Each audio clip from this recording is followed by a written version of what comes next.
Welcome back, everyone. In this lecture, we're going to be going through the solutions for the k-means clustering exercise project. Let's head over to the notebook and get started. Okay, here I am at the exercise notebook. I'm going to first run the two cells for imports and data, NumPy, Pandas, Matplotlib.pyplot, and Seaborn, as well as read in this data frame from the CSV file, CA country facts. So to start off, we want to explore the rows and columns, and essentially all we're asking for here is check the head of the data frame, see if you fully understand what's going on here, as well as checking .info to get an understanding of what columns you have. They're pretty much all self-explanatory, and you can also see different types of data we have. We have 227 entries, small data set in the sense of number of rows, but it kind of makes sense that it's going to be relatively small because there's a limit on how many countries there are in the world. And as well to this, we can also say df describe, run that, and see just general statistics about the columns here that are numeric in nature.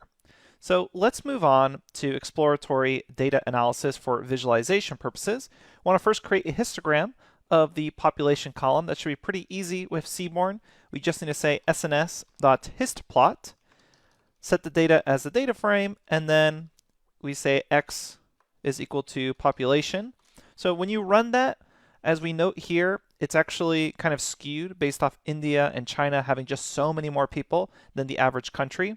So what you can always do, which it asks you to do in the next task, which I'm just going to do here, is you can always just kind of filter out some limit of population beforehand. So you can say here for the data, go ahead and say where population is less than some large number. So if you want, you could say, give me countries where population maybe is less than 200 million, or we could do 500 million, or really whatever you're interested in here. So let me just check my zeros. So here we're saying, give me the population that's less than 200 million, run that, and we can see the distribution here. Okay, so you should always be thinking about that when you have extreme outliers, such as country populations with really large populations. So we're going to continue on here. This is essentially what we just talked about. And now we're going to explore GDP and regions, and we want to create a bar plot for that. It's actually pretty easy. We just say SNS bar plot. Data is equal to df. Make sure this is a dot bar plot. There we go. Data is equal to df, and we have to make sure we get these column names correct. So one way to do that is by saying df dot columns, and that way, if we scroll back up here, I can actually grab the exact spacing. So I want GDP and region, so meaning the mean GDP per capita per region. So I have GDP per capita, so I'm going to copy and paste that string as my x, actually as my y value, since that's the continuous. And then for x, we want region. In this case, I'll just spell it out here. But what's nice about calling df columns is I make sure my spacing is exactly the same as it's required based off the column name. So if you just run this, you'll get this kind of uglyish bar plot with the region codes kind of messed up there. We can rotate those using plt xticks and say rotation is equal to 90. What I'm also going to do is say plt figure and say fig size. Maybe make this a little wider and also a little sharper with a higher DPI. Okay, so we run that. You can add a semicolon here across xticks if you don't want to see those results. And here we get the bar plot. So what do we actually see that's kind of interesting here? Really, what's interesting is that there's two regions of the world that are just way higher in GDP per capita versus any other regions. And you'll notice one of them has this black bar, which is the standard deviation of the values of the mean GDP per capita, and that's happening in North America. And you can see the other high one is Western Europe. So does this make sense in general? Yes, the European Union and Europe, especially Western Europe in general, tends to be very high GDP per capita countries, especially those in the Eurozone. And then notice that the standard deviation is actually not so bad for Western European countries. But take a look at North America, and again, you're looking at a GDP per capita that's almost at the same range of Western Europe, but the standard deviation is all over the place. And what is causing that? Well, it's the United States. The United States is just a huge outlier in GDP per capita versus its North American country mates, so to speak, such as Canada or even Mexico and then Central America. That's what's really causing your huge standard deviation is just United States itself. And really, it's the United States itself that's kind of pushing its GDP per capita to be so high as an average. So keep that in mind. And what's kind of interesting, you see all these other regions are kind of roughly the same. You'll notice that there's kind of outliers here in the Baltics and Near East, but that's essentially GDP per capita per region. Next, we want to create a scatter plot showing the relationship between phones per 1,000 people and GDP per capita. And try to keep in mind as well as what your intuition is of what this plot should look like before you actually complete the plot. Now, we're showing you the answer, but for your own use cases, you'll always want to do that. So we're going to say SNS scatter plot here. I'm going to say data is equal to df. X is again equal to GDP per capita. So let's just copy and paste that in from last time. And then y is equal to phones. And this is going to be in then parentheses per 1,000. And we're also going to add in a hue for region. So if we have this scatter plot and just provide this information, you'll get this kind of ugly scatter plot. A couple of issues here is that the legend is huge, so we want to make sure that's outside the plot. We're going to say PLT legend and have its location be based outside the plot. So we're going to say something like stretch it on the X canvas to 1.05, so it's outside, and then maybe be halfway along the Y-axis. So that will remove it over here. But let's also start editing the DPI and figure size. So we can say PLT figure, fig size is maybe equal to something like 10 by 6. And then say DPI is equal to 200. Run that, and we get this nice looking plot. Obviously, you can edit this as necessary. So does this general relationship make sense?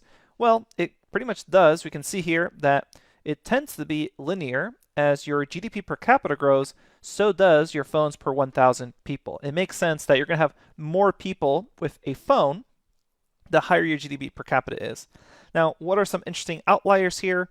One interesting outlier is this particular country that we can check right now with Pandas that has a very high GDP per capita, but relatively speaking, doesn't have that many phones. And then what's also super interesting is this country right here, which is almost above 1,000 phones per 1,000, or maybe it is, we'll see right now with Pandas, which means there's basically more phones than there are people.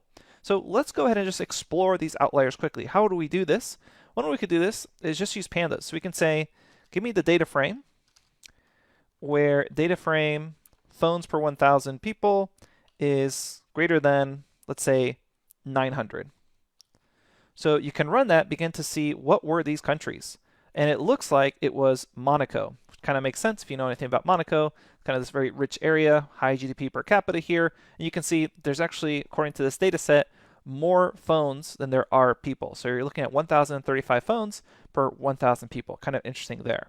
Now the other one was this guy right here, which was the actual highest GDP per capita, which means you can probably guess it already what country this is going to be. So we're going to say GDP per capita, and let's just say greater than 50,000. And it's actually the highest GDP per capita in the world. So what country is that? You can probably just guess that it is Luxembourg. So maybe you're thinking it was United States, but Luxembourg is actually extremely famous for being an extremely rich country with very few people. So that's why it is such an outlier here. So we're going to check out the actual phones per people are 515.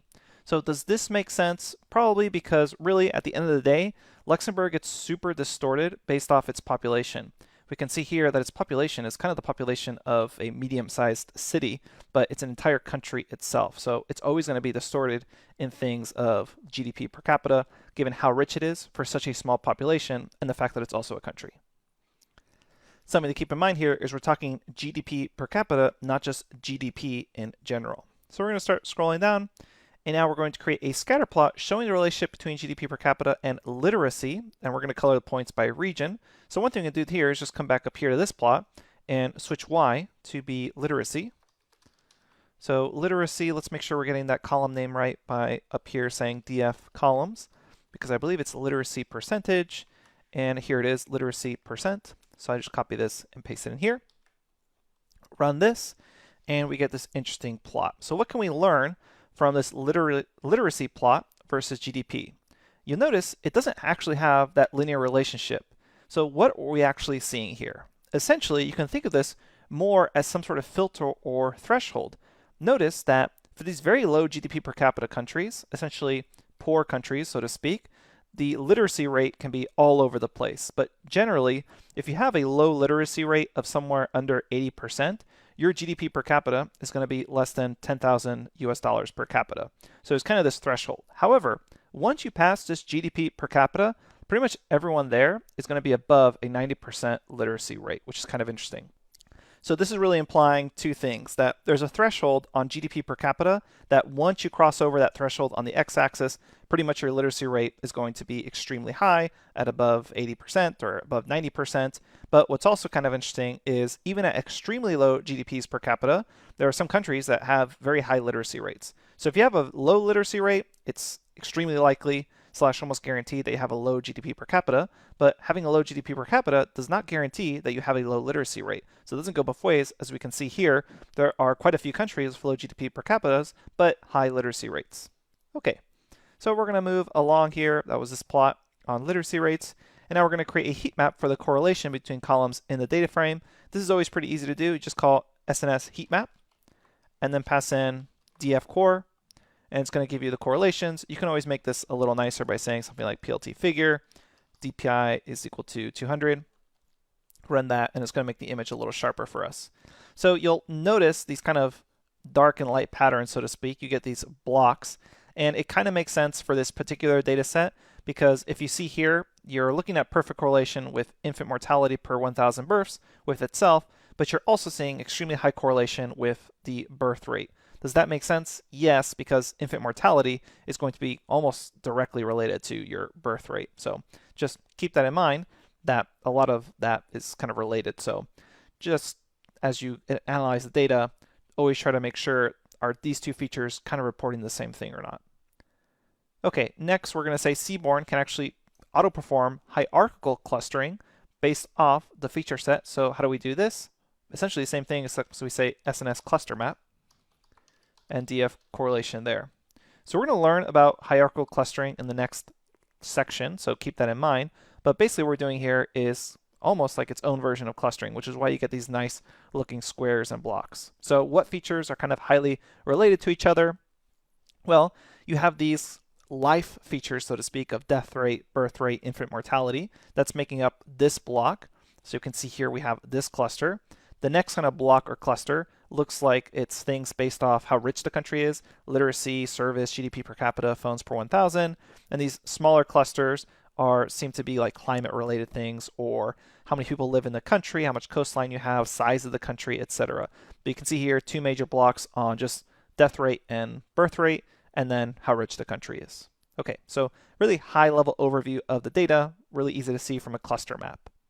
Where we're going to move on in part 2 is data preparation and model discovery. So we need to prepare our data for k-means clustering, and we'll do that in part 2. I'll see you at the next lecture.